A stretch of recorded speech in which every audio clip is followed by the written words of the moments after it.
Bismillahirrahmanirrahim. Assalamualaikum. Salam sejahtera. Kembali bersama saya Fahmi Samsudin dalam sesi sempena dengan sambutan 7 dekad Majlis Belia Malaysia. Dan kali ini kita bersama dengan dua tokoh yang mewakili sisi kepimpinan yang tersendiri. Pertamanya Ustaz Khairul Anwar Syazali merupakan mantan pengurusi tetap Majlis Belia Malaysia, dan kita bawakan khas dari Sabah Datuk Kevin Lim yang merupakan mantan Dewan Tertinggi Majlis Belia Malaysia dan juga Presiden Majlis Belia Negeri Sabah. Mungkin soalan yang kita nak ajukan, sempena 7 dekad ini, apa sebenarnya pengajaran yang boleh diambil oleh kepimpinan semasa? Dalam erti kata, kita telah melalui fasa yang cukup panjang, 70 tahun. Menuju ke depan bagaimana? Mungkin Ustaz tengok. Bismillahirrahmanirrahim. Pertamanya saya melihat 7 dekad Majlis Belia Malaysia ini perlu dilihat dari sisi kebersamaan. Wujudnya kebersamaan dari pelbagai kaum melalui kepelbagaian persatuan yang berteraskan agama, yang berteraskan bangsa dan berteraskan beberapa nilai-nilai kebudayaan yang wujud dalam MBM. Sepanjang pelibatan saya bersama Majlis Belia Malaysia, khususnya sebagai Dewan Tertinggi dari tahun 2010 sehingga 2015, kepelbagaian ini sangat unik sehingga kita boleh bekerjasama dalam apa saja keadaan.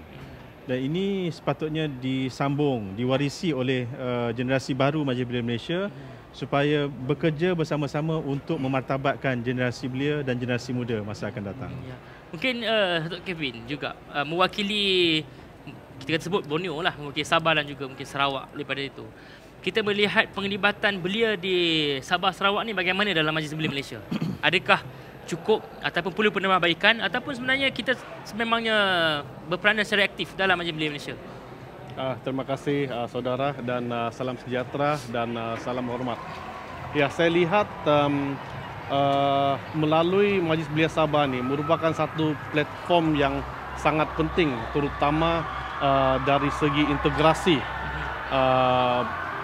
Sebab kita tahu bahawa Malaysia ni dibagi dengan dibagi oleh Laut Cina Selatan, iaitu Malaysia Barat dan juga Malaysia Timur.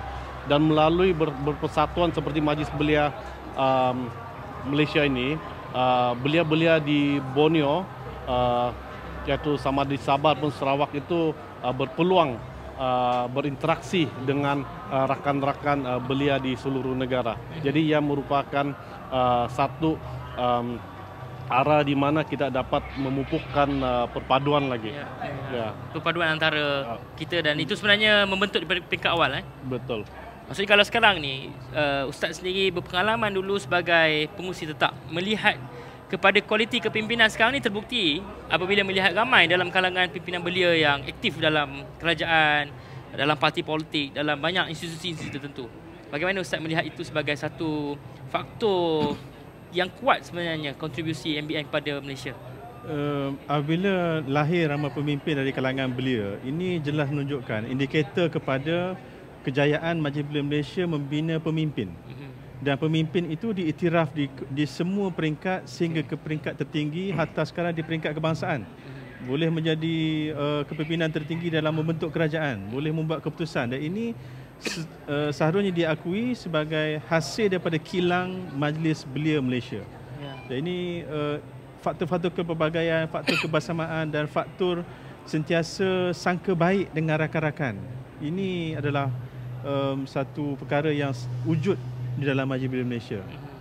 Mungkin Datuk ada pesanan kepada kepimpinan sekarang melihat kepada apa yang telah berlaku dulu.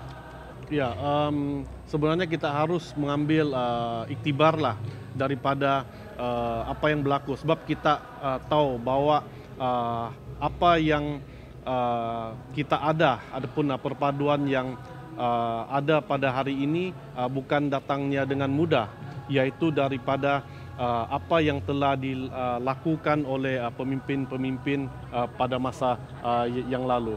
Jadi daripada program iaitu sambut 7 dekad ini, saya percaya bahawa belia-belia pada masa sekarang sekurang-kurangnya mereka boleh toleh balik ataupun pandang balik ke belakang dan melihat bagaimana pemimpin-pemimpin masa lalu memperjuangkan kedaulatan ataupun sebagai seseorang belia yang dengan penuh dengan patriotisme bersama-sama untuk mengangkatkan martabat negara kita ini.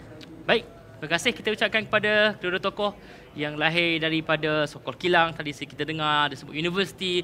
Banyak kita boleh katakan, istilahkan bagaimana kontribusi dan juga sumbangan Majlis Belia Malaysia untuk melahirkan kepimpinan bukan sahaja di peringkat bawah tapi peringkat diri malah pada peringkat yang lebih tinggi, iaitu peringkat negara dan juga antarabangsa. Sekian saja daripada saya, Ahmad Fahmi. Assalamualaikum warahmatullahi taala wabarakatuh.